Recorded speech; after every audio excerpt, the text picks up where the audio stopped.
Test ও টি-20 থেকে অবসরের ঘোষণা সাকিব আল হাসানের। আসসালামু আলাইকুম, বিডি টুডের স্পোর্টস নিউজে আপনাকে স্বাগত। টেস্ট ও টি-20 থেকে অবসরের ঘোষণা দিয়েছেন সাকিব আল হাসান। সাউথ আফ্রিকার বিপক্ষে মিরপুরে শেষ টেস্ট খেলবেন এই অলরাউন্ডার। দক্ষিণ আফ্রিকার বিপক্ষে টেস্ট সিরিজে সুযোগ পেলে সেটাই হবে সাদা ক্রিকেটে সাকিব আল হাসানের শেষ সিরিজ। আজ কানপুর টেস্ট পূর্ব সংবাদ সম্মেলনে কথা বলতে এসে নিজেই অবসরের ঘোষণা দিয়েছেন সাবেক অধিনায়ক।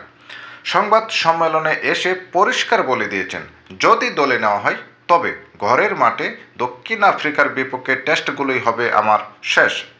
আগে ঘোষণা না দিলেও আজ আন্তর্জাতিক টি-20 থেকেও অবসর নিয়েছেন সাকিব। বলেছেন, সর্বশেষ টি-20 বিশ্বকাপে ছিল এই ফরম্যাটে তার শেষ ম্যাচ।